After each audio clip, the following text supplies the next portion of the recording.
కుమ్రంభీం జిల్లా కేంద్రంలోని వాంకిడి మండలంలోని వారసంత మరి వాగులో వారసంత నిర్వహిస్తున్నటువంటి సందర్భం. ఈ యొక్క వారసంతకు సౌకర్యాలు మరి ప్రభుత్వం కల్పించలేకపోవడం, మరి పంచాయతీ మరి నిర్లక్ష్యం వల్ల మరి ఈరోజు మరి గురువారం మరి వారసంత నిర్వహిస్తున్నటువంటి ఒక వారసంతలో మరి అసౌకర్యాలతో మరి వర్షం నీరే మరి వారసంతలో కొట్టుకుపోతే అజయ్ కూరగాయలు అనారోగ్యాలకు పాలు కావాల్సిన అవసరం ఉందని చెప్పి ఉన్నటువంటి సందర్భం. దీనిపైన మనం మనతో మాట్లాడేందుకు మరి స్థానిక మరి ఈ సింగిల్ విండో చైర్మన్ మరి జాబ్రే పెంట్ గారు ఉన్నారు. మరి దీనిపైన ఎలాంటి అభిప్రాయం, ఎలా ఉంటే బాగుంటుంది, ఎట్లుంటే బాగుంటుంది, అసలు వారసంతకు ఎలాంటి సౌకర్యాలు ఉంటే బాగుంటుంది అనే దానిపైన మాట్లాడేందుకు మనం మాట్లాడించే ప్రయత్నం చేద్దాం.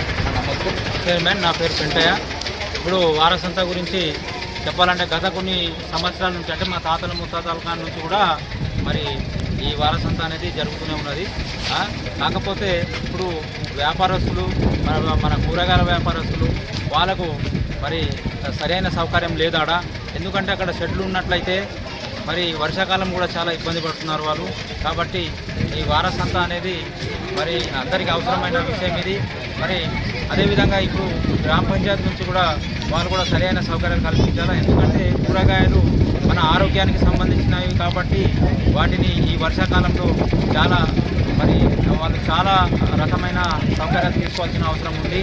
అదేవిధంగా మరి అక్కడ ఈ కూరగాయలు అమ్ముతున్నటువంటి మరి వ్యాపారస్తుల దగ్గర మరి రసీదు ఇవ్వకుండానే డబ్బులు వసూలు చేయడం జరుగుతుందట. మరి దానిపైన కూడా తక్షణమే గ్రామ పంచాయతీ వాళ్ళు మరి చర్య తీసుకోవాలని కూడా నేను ఈ సందర్భంగా మనవి చేస్తున్నాను. ఈ వ్యాపారస్తులకు సెట్లు వేస్తే బాగుంటుంది. మరి అక్కడ ఉన్నటువంటి ప్రదేశం కూడా పరిశుద్ధంగా ఉండాలి. అలా ఉంటేనే అందరికీ కూడా చాలా అవసరం అది. కాబట్టి మేము అదే డిమాండ్ చేస్తున్నాం.